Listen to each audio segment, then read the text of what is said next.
Bagaimana? Baca Quran bang.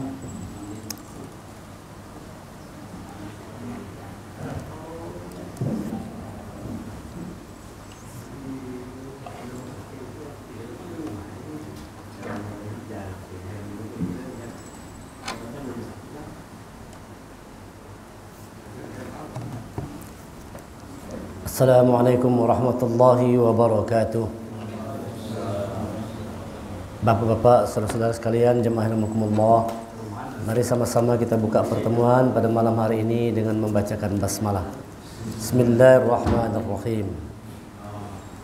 Innal hamdalillah nahmaduhu wa nasta'inuhu wa nastaghfiruh wa na'udzu billahi min syururi anfusina wa min sayyiati a'malina. May yahdihillahu fala mudilla lahu wa may yudlil fala hadiya lahu. Asyhadu an la ilaha illallah wa asyhadu anna Muhammadan 'abduhu wa rasuluh la nabiyya ba'da. Allahumma shalli wa sallim ala Muhammad rasulillah wa ala alihi wa sahbihi wa man tabi'ahu wa balahu ila yaumil qiyamah. Rabbi shrah li sadri wa yassir li amri wahlul 'uqdatam min lisani yafqahu qawli. Rabbi zidni ilma warzuqni fahma. Faqala Allah Ta'ala fil Qur'anil Karim, a'udzu billahi minasy syaithanir rajim. Ya ayyuhalladzina amanu taqullaha haqqa tuqatih wala tamutunna illa wa antum muslimun. Wahai orang yang beriman, bertakwa kepada Allah dengan hak, dengan benar, dengan sempurna, dan jangan kalian mati kecuali dalam keadaan sebagai seorang yang berserah diri kepada Allah, sebagai seorang muslim.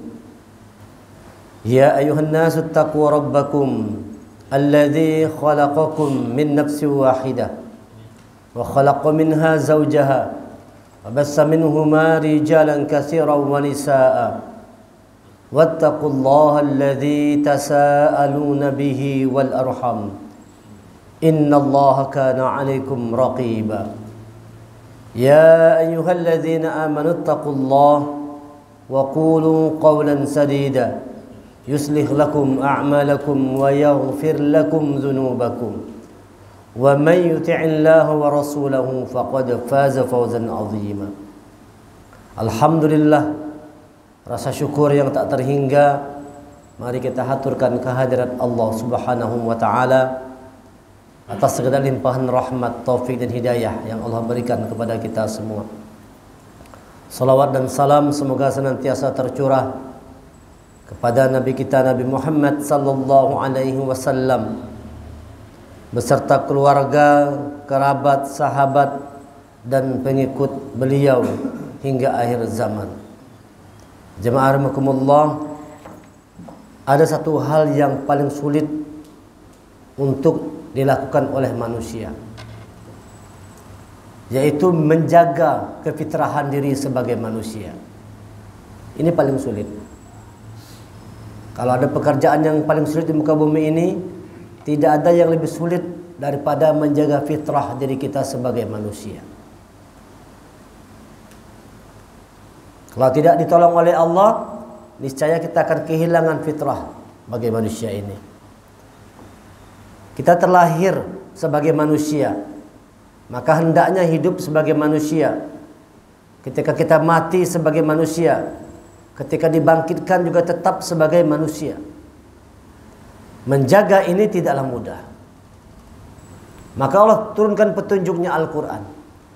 Jadi Al-Quran ini adalah petunjuk buat manusia agar manusia tetap dalam keadaan fitrahnya sebagai manusia. Itu Quran diturunkan. Yakinlah kalau tidak ada petunjuk Allah, nyaris seluruh manusia di muka bumi ini tak ubahnya seperti hewan. Kalau tidak ada petunjuk Allah. Di Quran Allah katakan, ulaika kal an'am bal hum adall, ulaika humul ghafilun. Banyak manusia-manusia yang seperti hewan ternak, bahkan lebih buruk lagi, bahkan lebih sesat lagi. Ulaika humul ghafilun, mereka itulah orang-orang yang lalai. Allah sindir lagi, ada orang-orang yang kafir. Allah katakan, walladzina kafaru yatamatta'una wa ya'kuluna kama ta'kulul an'am wan nar maswal lahum. Orang-orang yang kafir itu kata Allah, mereka hidup hanya sekadar menikmati hidup dunia ini aja. Orang kafir itu hidupnya cuma untuk senang-senang di muka bumi ini. Hidupnya sekadar menikmati kesenangan hidup dunia. Dan mereka makan persis seperti hewan makan. Kalau manusia hidup hanya sebatas untuk cari makan, mengenyangkan perutnya, Allah katakan persis seperti hewan makan.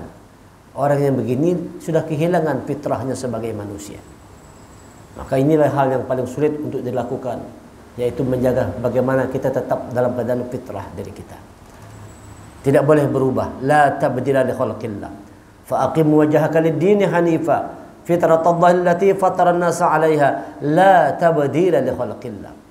Hadapkan wajahmu pada agama Allah yang lurus, yaitu Islam. Nah, jadi kalau orang sudah tidak Islam lagi, sudah keluar dari fitrahnya. Dalam pandangan Allah, orang-orang yang bukan Islam itu bukanlah manusia. Dalam pandangan Allah. Dalam pandangan manusia dia tetap manusia. Tapi dalam pandangan Allah, orang-orang yang bukan Islam ini bukan manusia. Kul kunu hijaratan aw hadida. Jadilah kalian, kata Allah, seperti batu atau besi. Batu yang keras atau besi yang berkarat. Banyak manusia seperti itu, seperti batu dia. Manusia batu, kepala batu, hati batu. Susah mendengarkan kebenaran, susah mendengarkan yang hak dari ayat-ayat Allah. Nah, orang yang demikian ini Allah katakan hilang fitrahnya sebagai manusia. Dan orang yang tetap sebagai manusia ini jumlahnya tidak banyak, illa qalila, sangat sedikit. Penduduk bumi ada yang mengatakan menghitungnya 7 miliar. Itu mungkin 2 tahun yang lalu mengatakan penduduk bumi ini 7 miliar. Dari 7 miliar itu yang Islam hanya 1,5 miliar aja. Membayangkan kita itu 5,5 miliar. Ini berarti bukan lagi sebagai manusia fitrah dirinya. Sudah kehilangan fitrah. Hanya fisik manusia, tapi di dalamnya sudah tidak lagi sebagai manusia. Istilahnya menyebutkan humanimal. Human animal. Human itu kan manusia. Animal itu hewan. Dirangkai menjadi satu. Humanimal. Ini adalah manusia-manusia yang perilaku hidupnya seperti hewan. Nah, ini bahayanya kalau orang tidak berpegang kepada agama yang lurus. Maka Allah katakan, fa'aqim wajhaka lid-dini hanifah. Dulu di zaman jahiliyah, lihat bagaimana keadaan manusia itu. Kehilangan manusianya. Tawaf di Baitullah telanjang bulat, tidak ada malu-malunya. Bini orang, bini kita, tidak ada. Punya orang pun kita. Yang kuat menguasai yang lemah. Bukankah itu seperti hewan di hutan sana? Yang kuat menjadi raja hutan, menguasai yang lemah. Kan begitu keadaan manusia ini kalau tidak bersama dengan fa'aqim wajhaka lid-dini hanifa. Tidak berpegang teguh kepada agama Allah yang lurus, yaitu Al-Quran, Islam, dan petunjuknya Al-Quran. Fitratallahi allati fatara an-nasa 'alaiha, yang dimana Allah sesuai dengan fitrahnya telah menciptakan manusia atas fitrah itu. La tabdila li khalqillah, dan tidak ada perubahan pada ciptaan Allah. Tidak boleh berubah. Fitrah batu sebagai batu itu fitrahnya batu. Fitrahnya pohon sebagai pohon itu memang fitrahnya. Fitrahnya sapi seperti hewan, setiap tahun dikorbankan, itu sudah fitrah hidupnya begitu. Kita manusia ini fitrahnya hiduplah sebagai manusia. Yang tugas utamanya kata Allah, disuruh kita untuk beribadah kepada Allah. Wa ma khalaqtul jinna wa ins illa liya'budun. Tidak kami ciptakan jin dan manusia kecuali untuk beribadah kepada Allah. Itu tugas utama kita ini, beribadah kepada Allah. Maka pastikan, yakinkan bahwa setiap apapun yang kita kerjakan nilainya adalah ibadah. Kalau tidak rugi kita. Kalau tidak bernilai ibadah, rugi kita. Ya, maka orang-orang yang berdagang, contohnya di pasar berdagang, jadikan dagang itu ibadah. Gimana caranya? Dagang dengan jujur, jangan curang. Yang menjadi penguasa, jadi penguasa yang benar. Yang jadi polisi, yang jadi tentara harus jujur, harus baik, sesuai dengan petunjuk Allah, sesuai dengan syariat Islam. Sebagai apapun kita, kerjalah atas dasar niat ibadah kepada Allah. Kalau tidak kita menjadi orang yang merugi hidup di muka bumi ini.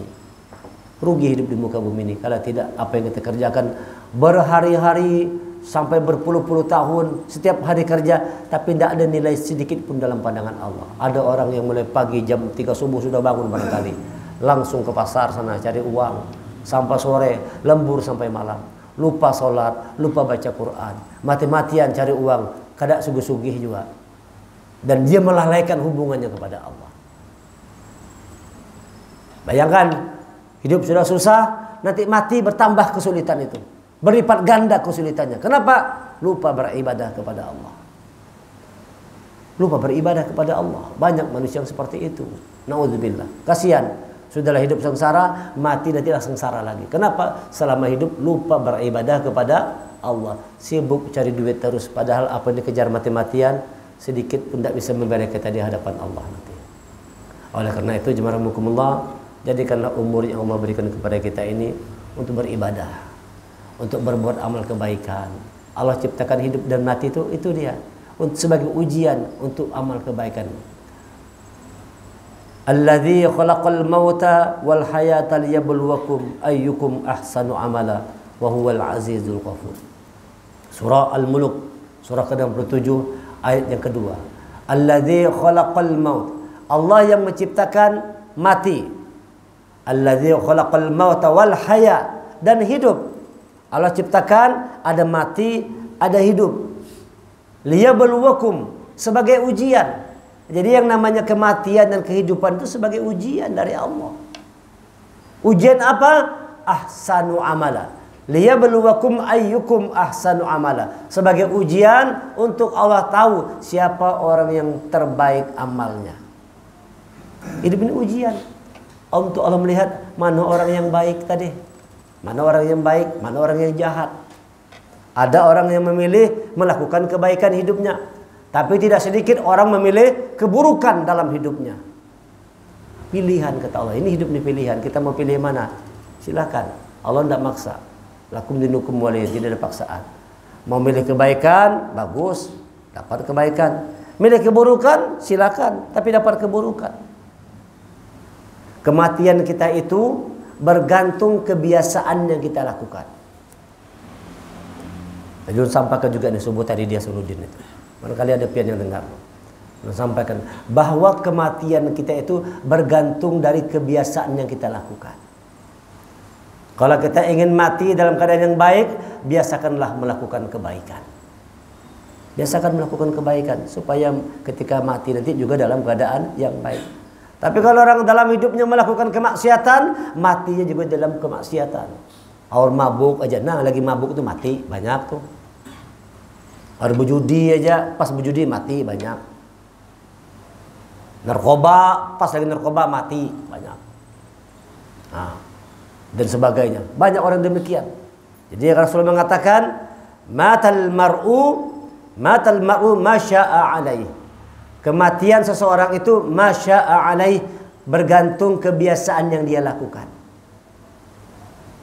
Kematian seseorang, kata Rasulullah, bergantung dari kebiasaan yang kita lakukan. Kalau kita biasa melakukan kebaikan, nanti insya Allah mati dalam keadaan yang baik. Tapi kalau sering biasa melakukan hal-hal yang buruk, mati juga dalam keadaan yang buruk. Na'udzubillah. Lakukan kebaikan. Banyak contoh-contoh bagaimana orang-orang alim dulu, orang-orang soleh dulu itu meninggalnya dalam keadaan yang baik karena melakukan kebaikan. Ada yang namanya Abdullah bin Haris.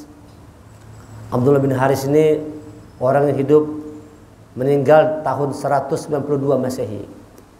Seorang soleh meninggal ketika dalam keadaan sakaratul maut, putrinya menangis melihat abahnya mau meninggal. Lalu dia katakan kepada putrinya, "Wahai anakku, kenapa kau menangis?" "Karena perlu khawatir. Aku di rumah ini sudah menghatamkan 4000 kali Al-Quran. Untuk aku menghadap Allah sebelum mati, sudah aku hatamkan 4000 kali Al-Quran." Coba bayangkan, 4000. Kita berapa kali sudah hatam Quran? Berapa kali sudah hatam Quran? Coba kita anggap kita baca Quran satu hari 1 juz saja. Sebulan sekali hatam. Kalau sebulan sekali hatam, berarti setahun hatam 12 kali. Kalau 10 tahun 120 kali. Anggap usia kita 70 tahun. Baru kita hatamkan 840 kali. 12 kali 7. 840 kali baru kita menghatamkan Quran. Ini bayangkan menghatamkan Quran 4000 kali.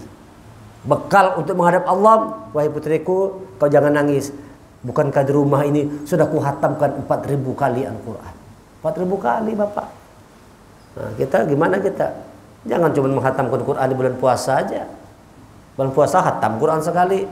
Usahakan setahun sekali aja hatamnya. Imbah tupang sawalnya hatam lah. Baca terus, makanya usahakan itu. Jangan setahun sekali, usahakan setiap bulan. Nah kan, 1 hari 1 juz, sebulan hatam Quran, sebulan hatam Quran. Tadi kan Ramadan kita begitu kan, sehari 1 juz enggak? Ramadan. Bahkan ada yang lebih, ada yang sehari 2 juz. Habis puasa ada yang hatam sekali, ada yang hatam 2 kali, ada yang hatam 3 kali, 5 kali, Masya Allah. Syawal Pak gimana? Masih baca Quran juga lah. Nah, jangan sampai begitu masuk Syawal sudah tidak terbaca lagi Al-Qurannya. Malulah kita sama ulama tadi, Aris bin Abdullah tadi, Abdullah bin Haris, 4000 kali menghatamkan Al-Quran. Masya Allah. Masya Allah.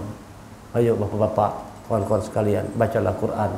Ini yang akan menjaga nanti, menolong diri kita di hadapan Allah nanti. Iqra'ul Quran fa innahu ya'ti yaumal qiyamah syafi'an li ashabi. Hadis Rasulullah. Baca Quran, nanti Quran datang pada hari kiamat syafi'an, memberikan syafaat. Nolong kita nih di hadapan Allah nih. Ini saksi, aku saksinya ya Allah kata Quran, saban hari aku dibacanya. Saksi menolong kita. Jangan kita biarkan berhari-hari tidak pernah baca Quran. Jangan hatam cuma setahun sekali aja. Jangan setahun sekali, usahakanlah. Nah, itu apakah berapa kali ke setahun? Paling bagus tadi sebulan sekali, itu paling bagus. Sehari 1 juz baca Quran, 1 day 1 juz. Kita punya program tuh 1 day 1 juz, 1 hari 1 juz baca Quran. Selesai bulan 1 bulan, hatam 1 kali. Jadi dalam setahun hatam 12 kali, lumayan. Bayangkan tadi 4000 kali hatam Quran. Ada lagi lebih hebat lagi. Namanya Abu Bakar bin Ayyashi. Namanya Abu Bakar bin Ayyashi. Nanti bisa cek tuh di di Google, di mana bisa dicari itu. Ulun lihat dari Google juga. Wah, lihat bagaimana kematian orang-orang soleh terdahulu. Abu Bakar Ayyashi ini ketika sakaratul maut, para saudara perempuannya sedih, menangis kan melihat saudaranya mau meninggal dunia. Apa katanya, wahai saudara perempuanku, jangan kau menangis. Di pojok sana, jadi dia di rumah tuh punya sudut pojok, di situ dia buat mihrab selalu mengaji. Sudah 18.000 kali ku hatamkan Quran. 18.000 kali Bapak. 18.000 kali. Itu barangkali setiap hari hatam Quran. 18.000 kali. Bisa jadi mungkin setiap hari hatam Quran, setiap hari hatam Quran. 30 juz ini. Menyibukkan diri dengan membaca Al-Quran. Nah, kita bagaimana? Jangan sampai mati belum pernah hatam Quran sekalinya. Sampai mati tidak hatam Quran sekali pun tidak pernah. Kenapa tidak pernah? Karena bisa baca. Ayo, jangan biarkan kita dalam keadaan seperti itu. Segeralah belajar segera.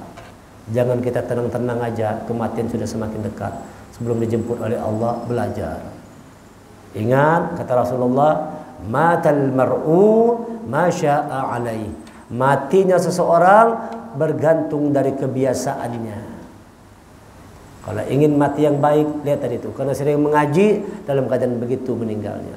Karena mengaji terus, dalam keadaan begitu meninggalnya.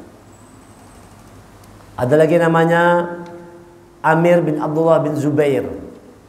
Ini ceritanya seorang alim yang selalu menjaga sholat berjamaah. Berpuluh-puluh tahun tidak pernah tinggal sholat berjamaah. Selalu sholat berjamaah. Ketika dalam keadaan sakit keras, dalam keadaan sudah mulai tersengal-sengal napasnya itu, sudah berat sekali, dengar suara azan. Dia bilang sama orang-orang dekatnya, gendong aku, bawa aku ke masjid. Ya Syekh, kata yang lain, engkau sedang sakit keras, di rumah aja. Aku sudah mendengar suara azan, aku harus penuhi panggilan Allah.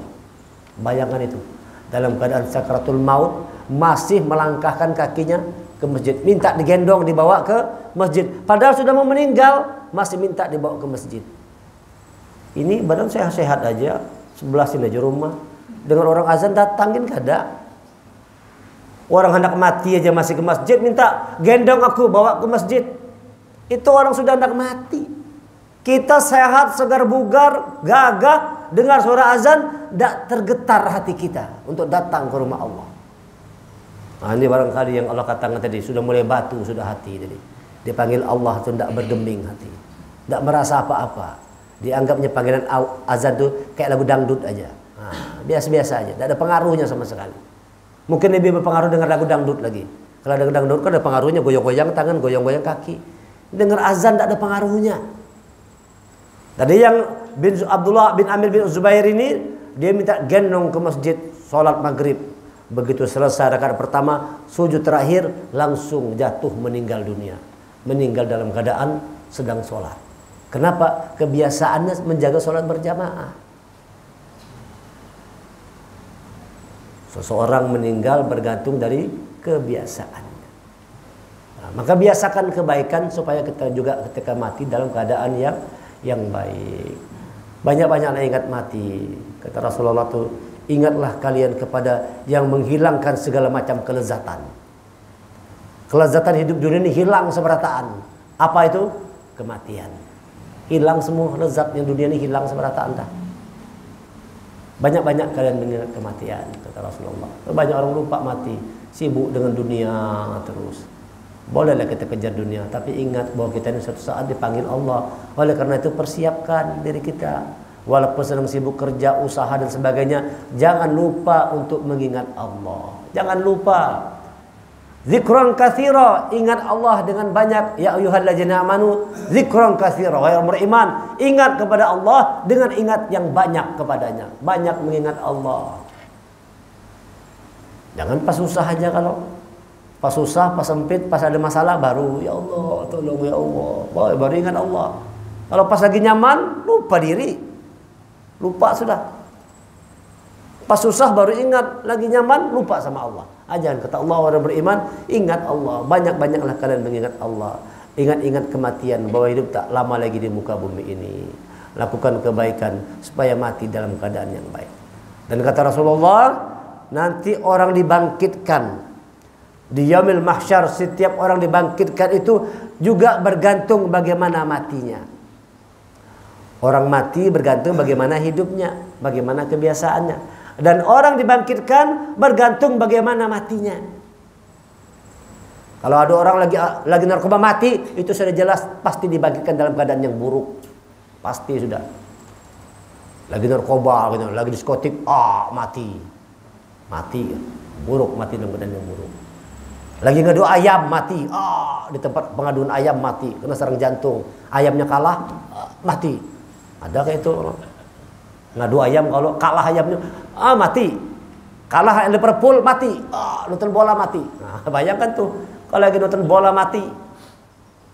Ada yang begitu sampai jantungan mati sekali. Begitu mati apa tuh? Nah, kata Rasulullah, yub'atsu kullu 'abdin 'ala ma mata 'alai. Yub'atsu kullu 'abdin, dibangkitkan semua umat itu mata 'alai, bagaimana kematiannya itu. Dibangkitkan kalau mati dalam keadaan yang baik, nanti dibangkitkan juga dalam keadaan yang baik. Hadis riwayat Muslim nomor hadis 2878. Nah, ada hadisnya bahwa seseorang itu akan dibangkitkan sesuai dengan bagaimana matinya. Orang yang mati dalam keadaan yang buruk pasti dibangkitkan dalam keadaan yang buruk. Sementara orang yang melakukan kebaikan tadi dibangkitkan Allah dalam keadaan yang baik. Maka kita banyak-banyaklah berbuat baik. Biasakan berbuat baik. Rancaki ke masjid, subuh-subuh datang ke masjid, ada pengajian, dengar pengajian, ada orang belajar Quran, datang hadir belajar Quran. Ketimbang di rumah menung-menung nonton TV, baca Quran dan sebagainya, bagus kumpul di masjid, dengar ceramah, belajar mengaji, belajar baca Quran. Isi hidup kita ini dengan selalu kebaikan. Kebaikan supaya waktu kita dipanggil Allah juga dalam keadaan yang baik. Panggil Allah dalam keadaan yang baik. Jangan sampai kita meninggal dalam keadaan yang buruk, naudzubillah. Nah, jagalah kebaikan ini. Jadi orang yang fitrah itu mampu menjaga kebaikan-kebaikan. Segala kebaikan yang tadi kita kerjakan di Ramadan jangan hilang, dipertahankan terus sampai kita bertemu Ramadan tahun depan. Terus kita dalam keadaan suasana Ramadan. Walaupun bukan bulan Ramadan, tapi suasananya tetap suasana Ramadan. Maka kita disuruh puasa 6 itu supaya jadi 1 tahun. Siapa yang puasa 1 bulan Ramadan tambah 6 bulan Syawal, seolah-olah seperti dia berpuasa sepanjang tahun. Ini maknanya bukan sekedar dalam keadaan berpuasa, maksudnya sesungguhnya bagaimana 11 bulan berikutnya kita tetap dalam suasana Ramadan. Suasananya suasana Ramadan. Apa itu suasana Ramadan? Suasana keimanan, suasana ketakwaan, suasana semangat beribadah, suasana hati yang lapang, mulut yang terjaga. Lihat kalau kita belum puasa, kita jaga mulut kita berpandir. Kita jaga enggak? Takut kena berbohong kita. Batal puasa. Aduh, cacat puasa. Takut kita berbohong. Jangan habis puasa berbohong pulang. Habis puasa dia mengeramputi orang pulang.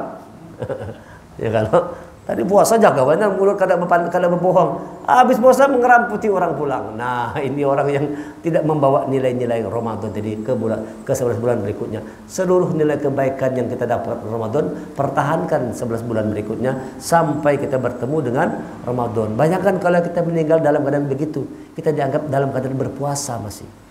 Masya Allah. Tetapi bukan sekedar nahan lapar tadi itu, mampu menjaga kebaikan-kebaikan tadi itu. Itulah orang yang dikatakan dalam keadaan dia seperti orang yang berpuasa. Bukan sekedar lapar tadi, tapi mampu menjaga nilai-nilai kebaikan tadi. Mulai dari ujung rambut sampai ujung kaki, dia jaga dari segala macam kemaksiatan. Matanya tidak mau melihat yang maksiat. Kan gitu kita bulan Ramadan. Ya kan? Benar tidak kita Ramadan? Mata kita jaga tidak? Kalau kita megang handphone, takut tidak kita buka yang maksiat tuh?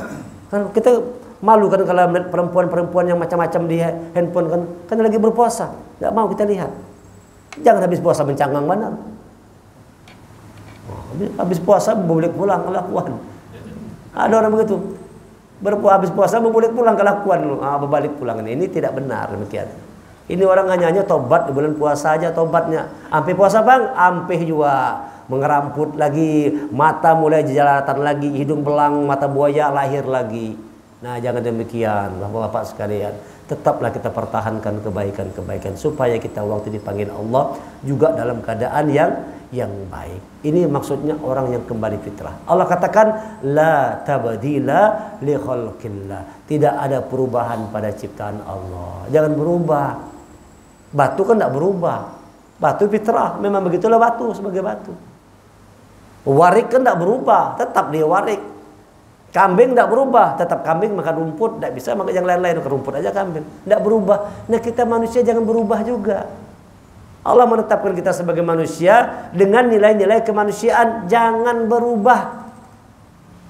Jangan berubah. Kalau kita berubah, itu berarti kita sudah menghilangkan nilai-nilai kemanusiaan kita tadi. Kita manusia Allah ciptakan dalam keadaan yang baik, sempurna. Laqad khalaqnal insana fi ahsani taqwim. Dengan membawa nilai-nilai kebaikan, itu manusia diciptakan dalam keadaan yang terbaik dengan membawa sifat-sifat yang baik. Itu manusia, sifatnya baik manusia ini. Yang jahat-jahat bukan manusia. Bukan manusia itu karena pengaruh lingkungan, pengaruh setan iblis, lalu manusia berubah jadi jahat. Padahal itu bukan fitrah manusia. Fitrah kita ini berbuat baik. Itulah fitrah manusia, menyenangkan, menggembirakan, membahagiakan orang lain, nolong orang lain, maunya bantu orang lain, maunya beramal kebaikan. Itu fitrah.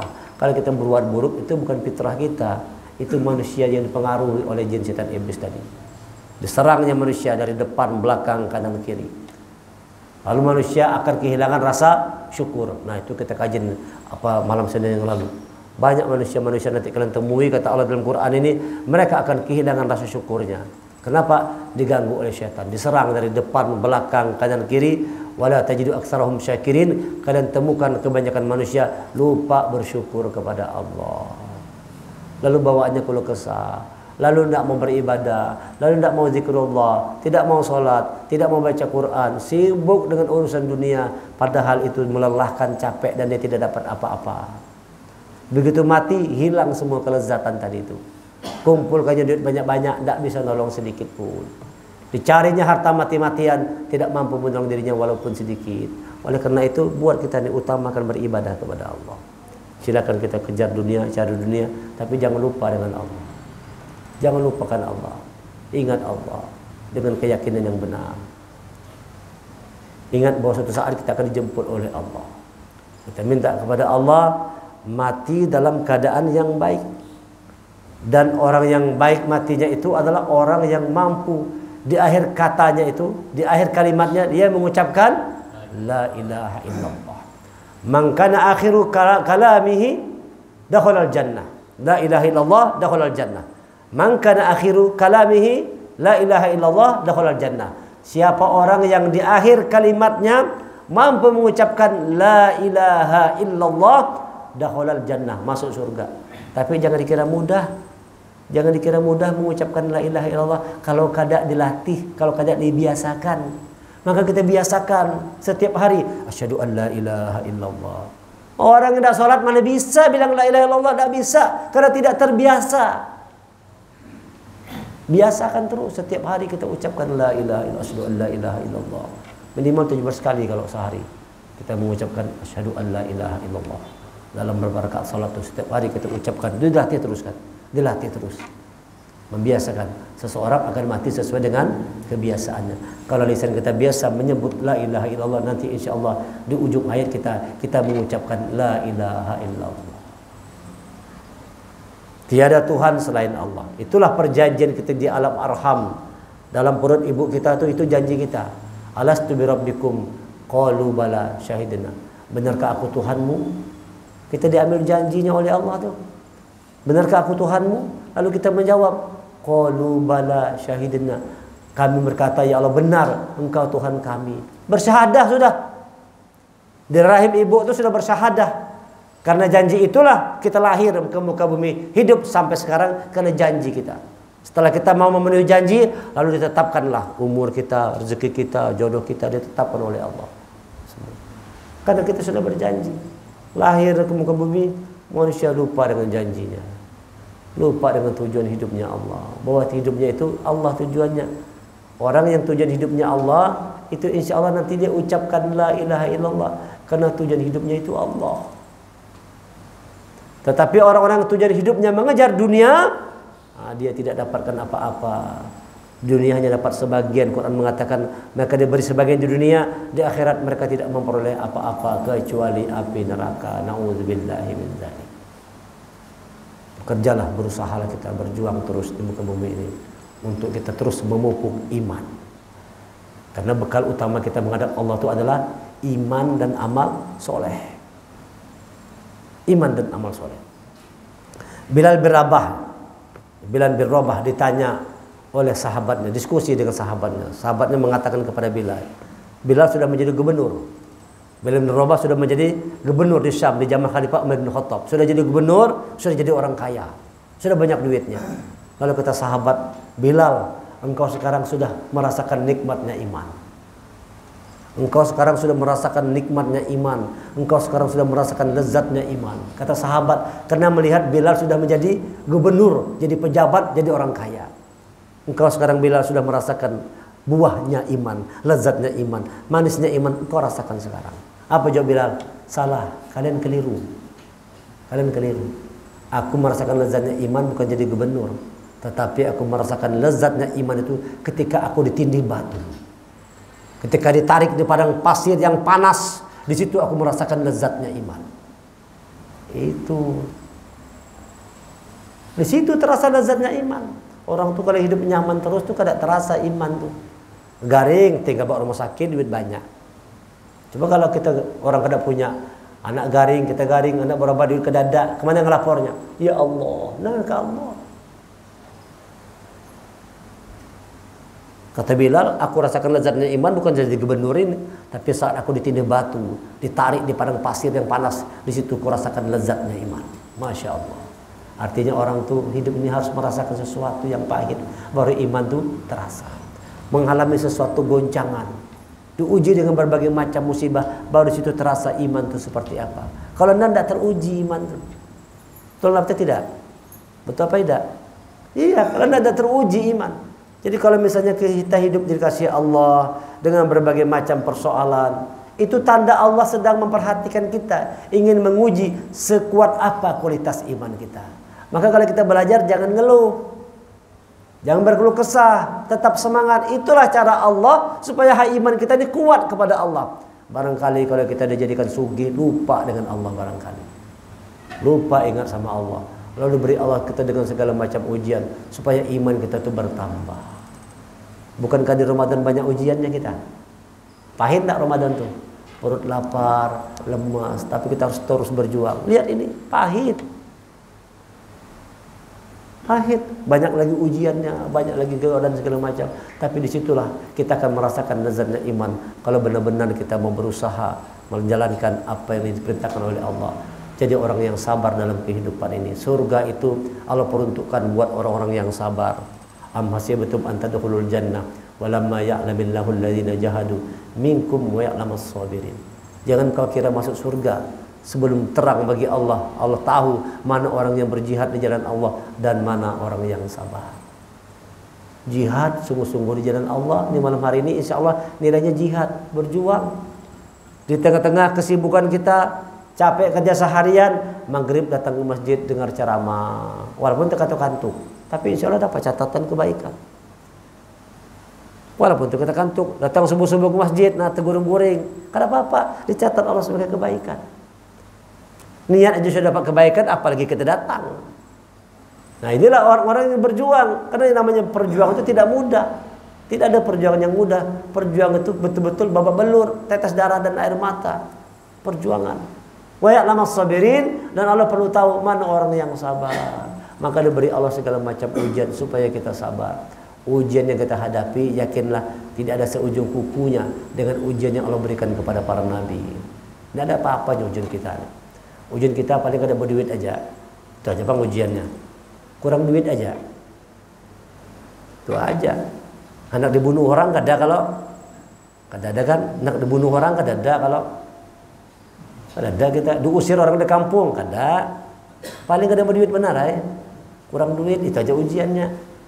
Para nabi Masya Allah mau dibunuh itu dibunuh. Maka banyak nabi-nabi yang dibunuh oleh orang dulu tuh, orang-orang kafir tuh, orang-orang musyrik, orang Bani Israel membunuh nabi-nabi, dibunuh, diusir dari kampungnya, dibunuh, diuji dengan segala macam ujian yang luar biasa. Ujian kita tidak ada apa-apanya.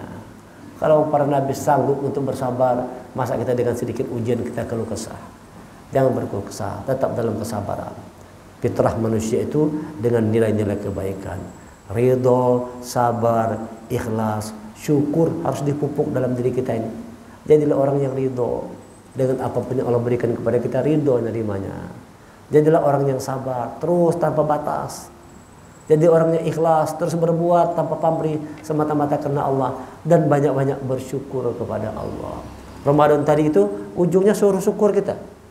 Ujung dari Ramadan itu pada akhirnya disuruh bersyukur, ayat Quran itu. Walitukmilul iddata walitukbirullaha ala ma hadakum wa la'allakum tashkurun. Walitukmilul iddah, dan sempurnakanlah bilangan hitungan puasa. Sempurnakan 1 bulan puasa, sempurnakan. Tambah 6 Syawal, sempurna. Walitukbirullah, besarkan Allah. Wa la'allakum tashkurun, mudah-mudahan kalian jadi orang yang bersyukur. Ujung-ujung suruh bersyukur kita. Jangan banyak keluh kesah. Hidup ini kalau sudah kita punya 2 aja, enak sudah. Sabar dan syukur. Masya Allah. Kalau dikasih Allah kesulitan, kita bersabar. Diberi Allah kenikmatan, jangan lupa bersyukur. Alhamdulillah. Hari ini dapat 5.000, Alhamdulillah. Besok 7.000, Alhamdulillah. Besok 10.000, Alhamdulillah. Kalau bersyukur, kata Allah, nikmat ku tambahkan. La in syakartum la azidannakum. Kalau kau bersyukur, nikmatnya ditambah. Banyak-banyak bersyukur. Banyak-banyak bersyukur. Kalau orang bersyukur dalam kemewahan, ya biasalah, dapat uang banyak, hari ini proyek 1 miliar, Alhamdulillah, wajar lah, senang kan.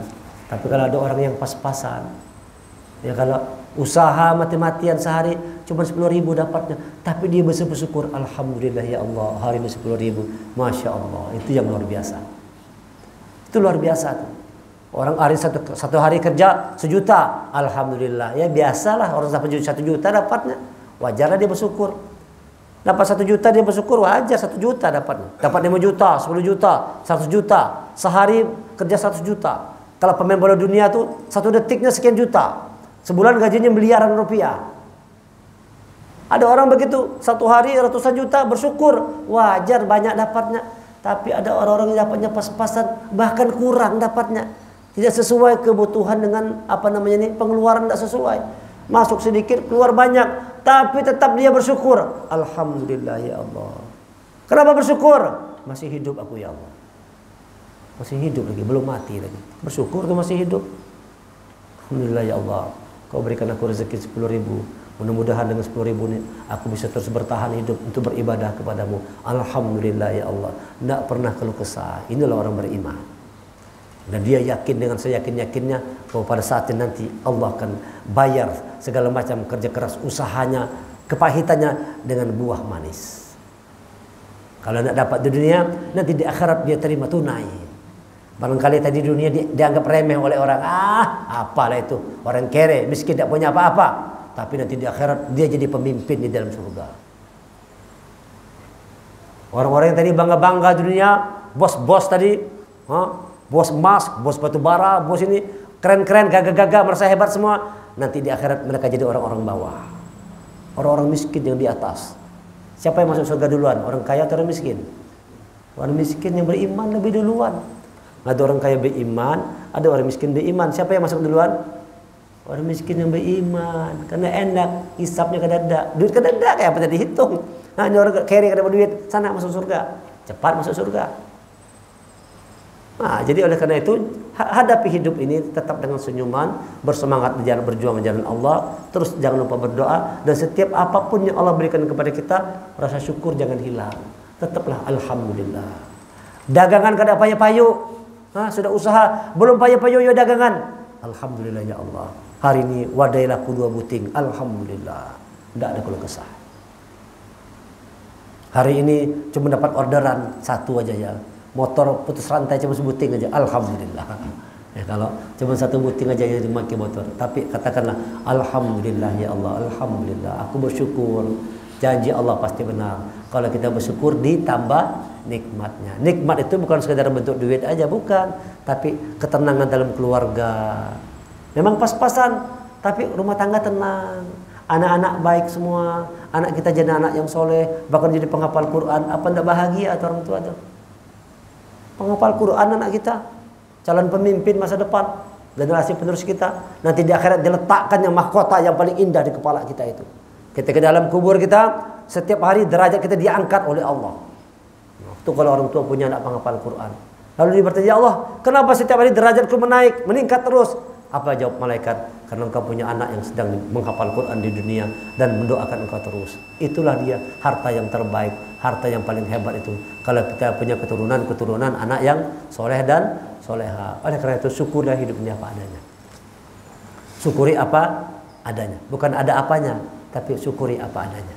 Dengan begitu nanti jangan apa adanya, ada apanya, tapi syukuri apa adanya. Jangan banyak keluh kesah, tetap berjuang, tetap berbuat yang terbaik.